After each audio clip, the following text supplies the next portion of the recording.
Hello friends, എല്ലാവർക്കും ഹാപ്പീസ് cook ബുക്കിൻ്റെ പുതിയൊരു എപ്പിസോഡിലേക്ക് സ്വാഗതം. ഇന്ന് നമ്മളൊരു ചിക്കൻ സൂപ്പിൻ്റെ റെസിപ്പി ആയിട്ടാണ് വന്നിട്ടുള്ളത്.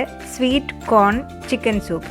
എങ്ങനെയാണ് ഈ ഒരു ചിക്കൻ സൂപ്പ് തയ്യാറാക്കി എടുക്കുന്നതെന്നാണ് ഇന്നത്തെ വീഡിയോയിൽ നമ്മൾ കാണാൻ പോകുന്നത്. അപ്പോൾ നമുക്ക് വീഡിയോയിലേക്ക് പോവാം. ആദ്യമായിട്ട് ഞാനിവിടെ ഒരു പാത്രത്തിലേക്ക് 200 ഗ്രാം ചിക്കൻ പീസസ് ഇട്ട് കൊടുക്കുന്നുണ്ട്. എല്ലോട് കൂടിയിട്ടുള്ള ചിക്കൻ പീസസ് ആണ് ഞാനിവിടെ എടുത്തിട്ടുള്ളത്. സൂപ്പിലേക്ക് ആവശ്യമായിട്ടുള്ള ചിക്കൻ്റെ സ്റ്റോക്ക് വാട്ടർ തയ്യാറാക്കാനാണ് നമ്മളിത് ഇവിടെ എടുക്കുന്നത്. ഇനി നമുക്കിതിലേക്ക് 1 ലിറ്ററോളം വെള്ളം ചേർത്ത് കൊടുക്കുക. വെള്ളം നല്ലോണം തിളച്ച് വറ്റി വരുമ്പോഴാണ് നമ്മുടെ സ്റ്റോക്ക് വാട്ടർ റെഡിയാവുന്നത്. അടുത്തതായിട്ട് നമ്മളിതിലേക്ക് 1/2 ടീസ്പൂൺ കുരുമുളക് പൊടിയാണ് ചേർത്ത് കൊടുക്കുന്നത്. അതിനുശേഷം നമുക്ക് ആവശ്യത്തിനുള്ള ഉപ്പ് കൂടെ ഇതിലേക്ക് ചേർത്ത് കൊടുക്കാം. ഇനി ഈ വെള്ളമൊക്കെ നല്ലപോലെ തിളച്ച് അതിൽ ചിക്കൻ പീസസൊക്കെ നല്ലോണം വെന്ത് വരുമ്പോഴാണ് നമ്മൾ സ്റ്റവ് ഓഫ് ചെയ്യേണ്ടത്.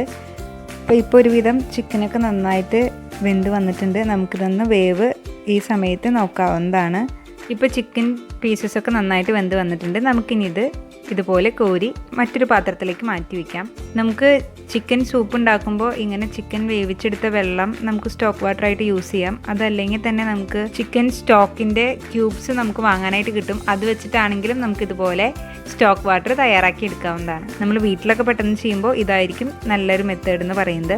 അപ്പോൾ നമ്മുടെ ഈ സ്റ്റോക്ക് വാട്ടർ നമുക്കിനി മാറ്റി വയ്ക്കാം. അടുത്തതായിട്ട് മറ്റൊരു പാത്രത്തിലേക്ക് നമുക്ക് 1 ടേബിൾ സ്പൂൺ ബട്ടർ ചേർത്ത് കൊടുക്കുക. ബട്ടർ നന്നായിട്ട് അത് അലിഞ്ഞ് വരുമ്പോൾ നമുക്കതിലേക്ക് 1 ടേബിൾ സ്പൂൺ വെളുത്തുള്ളി ചേർത്ത് കൊടുക്കാം. അതുപോലെ തന്നെ 1 table spoon spring onion white പോർഷനും ചേർത്ത് കൊടുക്കാം. 1 പച്ചമുളക് ചെറുതായി അരിഞ്ഞത് കൂടെ നമുക്കിതിലേക്ക് ഇട്ട് കൊടുക്കാം. 2 മിനിറ്റ് നന്നായിട്ടൊന്ന് സോട്ട് ചെയ്ത് കൊടുക്കുക. അതിൻ്റെ ആ ഒരു പച്ചമണമൊക്കെ മാറുന്നത് വരെ നമ്മൾ ജസ്റ്റ് ഒന്ന് സോട്ട് ചെയ്ത് കൊടുക്കുക. അതിനുശേഷം നമുക്കിനി ഇതിലേക്ക് 3 ടേബിൾ സ്പൂൺ ക്യാരറ്റ് ഇതുപോലെ ചെറുതായി അരിഞ്ഞത് ചേർത്ത് കൊടുക്കാം. ഒന്നുകൂടെ നമ്മളെല്ലാം കൂടെ ഇനി നന്നായിട്ട് സോട്ട് ചെയ്തെടുക്കുക. അടുത്തതായിട്ട് നമുക്കിതിലേക്ക് 1/2 കപ്പ് സ്വീറ്റ് കോൺ ചേർത്ത് കൊടുക്കാം. ഫ്രോസൺ കോണാണ് ഞാനിവിടെ ഇതിലേക്ക് ചേർക്കുന്നത്. നിങ്ങളുടെ കയ്യിൽ ഫ്രഷ് കോൺ ഉണ്ടെങ്കിൽ അതാണെങ്കിലും നിങ്ങൾക്ക് ഇതിലേക്ക് ചേർത്ത് കൊടുക്കാവുന്നതാണ്. അതിനുശേഷം നമ്മൾ നേരത്തെ വേവിച്ചെടുത്ത ചിക്കൻ ഇതുപോലെ നമ്മൾ പിച്ചെടുത്തതാണ്. അത് നമുക്കിതിലേക്ക് ചേർത്ത് കൊടുക്കാം. എന്നിട്ട് എല്ലാം കൂടെ നന്നായിട്ട് ഒന്നുകൂടെ സോട്ട് ചെയ്തെടുക്കുക. നല്ലപോലെ വെജിറ്റബിൾസും അതുപോലെ തന്നെ ചിക്കൻ പീസസൊക്കെ മിക്സാക്കി കൊടുക്കുക. അതിനുശേഷം നമുക്കിനി ഇതിലേക്ക് നമ്മൾ നേരത്തെ അരിച്ചു മാറ്റി വെച്ചിട്ടുള്ള ചിക്കൻ്റെ സ്റ്റോക്ക് വാട്ടർ ചേർത്ത് കൊടുക്കാം. ഇനി നമുക്ക് നന്നായിട്ടൊന്ന് മിക്സ് ചെയ്ത് കൊടുക്കാം. ഇതിപ്പോൾ നല്ലപോലെ ഇനി തിളച്ച് വരണം. ഇപ്പോൾ നന്നായിട്ട് തിളച്ച് വന്ന് തുടങ്ങിയിട്ടുണ്ട്.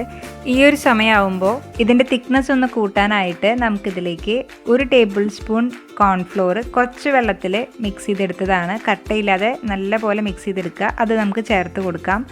അതിനുശേഷം നന്നായിട്ടൊന്ന് ഇളക്കി യോജിപ്പിക്കാം. ഇപ്പോൾ റെസ്റ്റോറൻറ്റ് സ്റ്റൈലിലെ ഒരു തിക്നെസ്സിലേക്ക് നമുക്ക് ഈ സൂപ്പിനെ കിട്ടും. അത് കഴിഞ്ഞ് നന്നായിട്ട് തിളയ്ക്കാൻ വെക്കുക. ഒന്നുകൂടെ അത് നന്നായിട്ട് തിളച്ച് വരുമ്പോൾ നമുക്കതിലേക്ക് 1 മുട്ടയുടെ വെള്ള നന്നായിട്ട് ബീറ്റ് ചെയ്തെടുത്തതാണ്. അത് നമുക്ക് ഇതിലേക്ക് ചേർത്ത് കൊടുക്കാം. അത് ചേർത്ത് കൊടുക്കുമ്പോൾ ഒപ്പം തന്നെ ഇളക്കി യോജിപ്പിക്കാനും പ്രത്യേകം ശ്രദ്ധിക്കണം. നമ്മൾ ഒഴിച്ചു കൊടുത്ത മുട്ടയുടെ വെള്ള നന്നായിട്ടൊന്ന് കുക്കായിട്ട് വരണം. അപ്പോൾ ഒന്ന് തിളപ്പിക്കാനായിട്ട് വെക്കുക. നന്നായിട്ട് തിളച്ച് വരുമ്പോൾ നമുക്കതിലേക്ക് സ്പ്രിംഗ് ഓണിയൻ്റെ ഗ്രീൻ പോർഷൻ 1 ടേബിൾ സ്പൂൺ ചേർത്ത് കൊടുക്കാം. എന്നിട്ട് ഒന്നുകൂടെ നന്നായിട്ട് ഇളക്കി യോജിപ്പിച്ചെടുക്കുക. നമുക്കിനി വേണമെങ്കിൽ ഇതിലേക്ക് സോയ സോസോ അല്ലെങ്കിൽ ടൊമാറ്റോ കെച്ചപ്പ് അല്ലെങ്കിൽ വിനീഗറൊക്കെ നമുക്ക് ചേർത്ത് കൊടുക്കാവുന്നതാണ്. നമ്മൾ പക്ഷേ ഒരു ഹെൽത്തി സൂപ്പാണ് കഴിക്കുന്നതെങ്കിൽ അതൊന്നും ചേർക്കാതെ കഴിക്കുന്നതാണ് ഏറ്റവും നല്ലത്. അതുകൊണ്ട് തന്നെയാണ് ഞാനതൊന്നും ഇവിടെ ചേർത്ത് കൊടുക്കാത്തത്. നിങ്ങൾക്ക് വേണമെങ്കിൽ അതൊക്കെ ചേർത്ത് കൊടുത്തിട്ട് കഴിക്കാവുന്നതാണ്. പിന്നെ സൂപ്പ് എപ്പോഴും നമ്മൾ കഴിക്കുമ്പോൾ നല്ല ചൂടോട് കൂടി കഴിക്കാനായിട്ട് പ്രത്യേകം ശ്രദ്ധിക്കുക. അപ്പോൾ നിങ്ങൾക്ക് എല്ലാവർക്കും ഇന്നത്തെ ഈ ഒരു healthy sweet corn chicken soup recipe ഇഷ്ടപ്പെട്ടെന്ന് വിചാരിക്കുന്നു.